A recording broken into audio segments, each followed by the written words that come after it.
എന്തായാലും മുഖ്യമന്ത്രിയുടെ മകൾ വീണ വിജയനുമായി ബന്ധപ്പെട്ട ഈ CMRL-ന് സർക്കാർ നൽകിയ വഴിവിട്ട സഹായങ്ങളിൽ കൂടുതൽ തെളിവുകൾ കൂടി പുറത്തുവന്ന ഒരു സാഹചര്യമുണ്ട്. CMRL നിയന്ത്രണത്തിലുള്ള KREML ഭൂപരിഷ്കരണ നിയമം ലംഘിച്ച് കൈവശപ്പെടുത്തിയ 45 ഏക്കർ നിയമാനുസൃതമാക്കാൻ LDF സർക്കാർ പ്രത്യേക ഉത്തരവിറക്കിയതിന്റെ രേഖകളാണ് പുറത്തായിരിക്കുന്നത്. ജിജീഷ് കരുണാകരനാണ് വാർത്തയുടെ കൂടുതൽ വിവരങ്ങളുമായി ചേരുന്നത്. ജിജീഷ്, വിവരങ്ങൾ.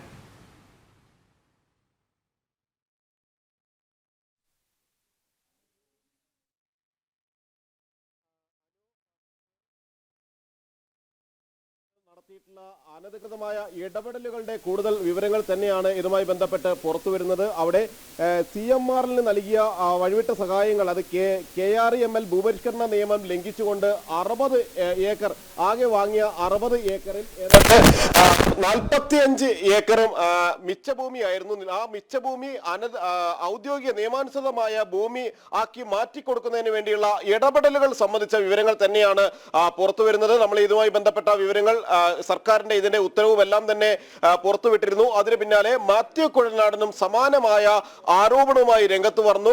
വാർത്താ സമ്മേളനത്തിൽ അദ്ദേഹം ഉന്നയിച്ചതും ഇതേ വിഷയം തന്നെയായിരുന്നു. അതിൽ പ്രധാനമായും ഈ ഒരു സംഭവത്തിൽ നമുക്ക് ചൂണ്ടിക്കാണിക്കാൻ കഴിയുന്നത് 2002-2003 കാലത്താണ് CMRL അതുപോലെ തന്നെ KREML 60 ഏക്കർ ഭൂമി വാങ്ങുന്നത്. CMRL-ന്റെ അനുബന്ധ കമ്പനിയായിട്ടുള്ള KREML 60 ഏക്കർ ഭൂമി വാങ്ങുന്നത്. അതിനുശേഷം ഈ ഭൂമി 15 ഏക്കർ മാത്രം, അതായത് ഭൂപരിഷ്കരണ നിയമം അനുസരിച്ച്, ഭൂപരിഷ്കരണ നിയമത്തിലെ 81 ചട്ടം 3 അനുസരിച്ച് 15 ഏക്കർ ഭൂമി മാത്രമാണ് ഒരു വ്യക്തിക്കോ ഒരു സ്ഥാപനത്തിനോ സ്വന്തം പേരിൽ കൊണ്ടുനടക്കാൻ കഴിയുന്നത്, അല്ലെങ്കിൽ സ്വന്തം പേരിൽ രജിസ്റ്റർ ചെയ്യാൻ കഴിയുന്നത്.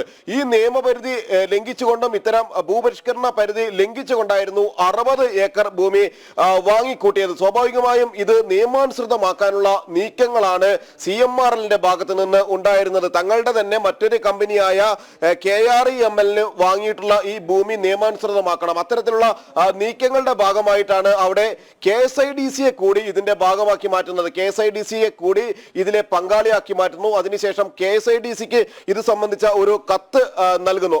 ഈ ഒരു ചട്ടം മറികടക്കുക, അതായത് 81(3) ഭൂപരിഷ്കരണ നിയമത്തിലെ ചട്ടം മറികടക്കുന്നതിന് വേണ്ടിയുള്ള ശ്രമങ്ങളുടെ ഭാഗമായി KSIDC-യെ ഉൾപ്പെടുത്തിക്കൊണ്ട് ഒരു പദ്ധതി വിഭാവനം ചെയ്യുന്നു. അതായത് കടലാസു പദ്ധതി എന്ന് തന്നെ വിശേഷിപ്പിക്കാവുന്ന ഒരു പദ്ധതിയാണ് KSIDC മുന്നോട്ട് വെക്കുന്നത്.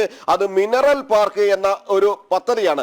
ആ മിനറൽ പാർക്ക് പദ്ധതി തുടങ്ങുന്നതിന് വേണ്ടി അനുമതി നൽകണം, ഈ ഭൂമി കൂടി കൈവശം വെക്കണം, അത് വലിയൊരു പ്രൊജക്റ്റാണ് എന്ന് ചൂണ്ടിക്കാണിച്ചുകൊണ്ട് KSIDC-യുടെ കൂടി സഹായത്തോടു കൂടി വീണ്ടും സമീപിക്കുന്നു. മറ്റൊരു പ്രധാനപ്പെട്ട കാര്യം എന്ന് പറയുന്നത്, ഈ മാത്യു കുഴൽനാടൻ ചൂണ്ടിക്കാണിച്ചതാണെങ്കിലും നേരത്തെ തന്നെ നമ്മൾ വ്യക്തമാക്കിയതാണെങ്കിലും അതിൽ മുഖ്യമന്ത്രിയുടെ ഇടപെടലാണ് സംശയകരമായി മാറുന്നത്. കാരണം ജില്ലാ സമിതി ഇത്തരത്തിലുള്ള അപേക്ഷ 2 തവണ നേരത്തെ തള്ളിയിരുന്നു. റവന്യൂ വകുപ്പ് ഇത് സംബന്ധിച്ച അപേക്ഷ തള്ളിയിരുന്നു. കാരണം 15 ഏക്കറിൽ കൂടുതൽ ഭൂമി നിയമാനുസൃതമാക്കി മാറ്റിക്കൊടുക്കാൻ കഴിയില്ല, അത് മിച്ചഭൂമി തന്നെയാണ്, അത് തിരിച്ചു പിടിക്കേണ്ട ഭൂമി തന്നെയാണ് എന്ന നിലപാടിലായിരുന്നു റവന്യൂ വകുപ്പ് ഉണ്ടായിരുന്നത്.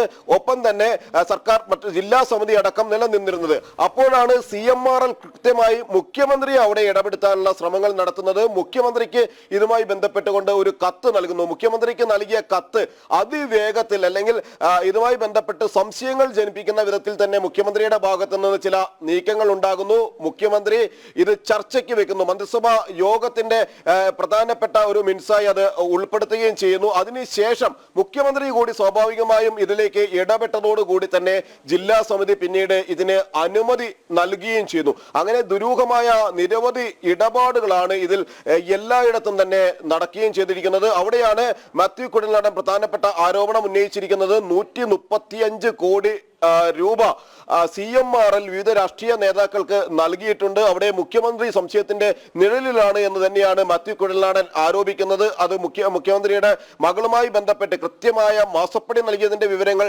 പുറത്തു വന്നിരുന്നു. അവിടെ SFIയുടെ അന്വേഷണം പുരോഗമിക്കുന്നു.